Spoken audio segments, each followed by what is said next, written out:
we're going to discuss the revelations of Stanley Kubrick, what he was revealing to the American public through his films. Let's start with Dr. Strangelove.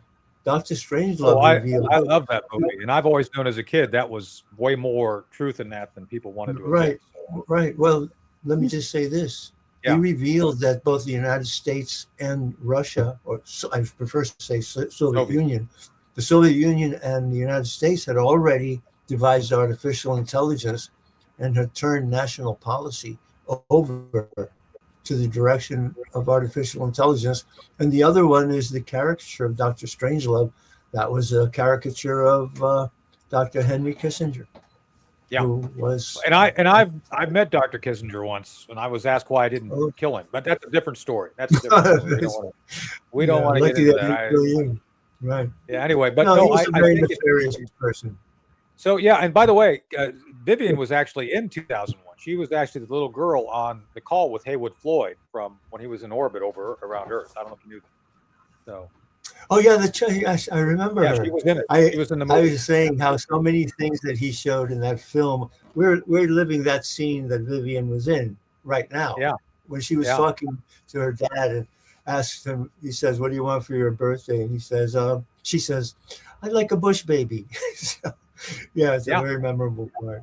That's wonderful. Yeah. So anyway, but back to what we want to go through today, and I'd like to expand this because this is just the first. To our audience, this is the first time. So this is something I want to build a good, solid foundation for. So as I said, I've told him before, read The Day After Roswell, Colonel Philip Corso. And one of the reasons I knew this book was authentic is when it came out, the Army didn't say a thing. I mean, they just went silent. They would not address it. It's like, oh, okay. And I asked someone who was in the program, I said, hey, how much of this book is accurate? And he said, oh, about 80%. I said, well, if it's 80%, then the basic premise is correct. Just saying, So it's interesting that, again, a lot of this information is out there, but we've had the deep state working to control it. And then the science community, like one of the guys I follow and enjoy is Graham Hancock. Graham is going back and rewriting the history of archaeology. And the archaeologists are going nuts because they don't want to admit that maybe civilizations have existed here on the planet going back well farther than man's time here. And to me, Bill, this is a arrogance on our part. It's like, why do we think that we're the only ones who have ever been here? And from people I trust, there's been at least 3 other advanced civilizations which have existed, grew up, left the planet, moved on, and things have reset. So, to me, to think that we're the only ones, it's like it's arrogant.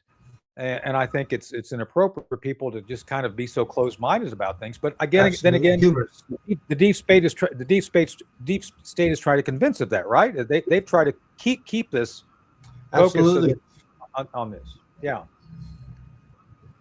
So, and the other thing is the X-Files. Well, I think as I mentioned, and I think the X-Files are way more accurate than people understand too. Just saying. Oh yes, have you interviewed John D'Souza, former FBI agent? I know who he is. We've not interviewed him, but I want to. He's the source of the X-Files. He wrote the. He was an FBI agent investigating all these. Oh well. Turns out that he was investigating UFOs and the associated phenomena, abductions, contact, and he leaked it to Chris Carter. When they came out, they took him in the office and gave him the third degree, and he said, "No, it wasn't me. Somebody else leaked."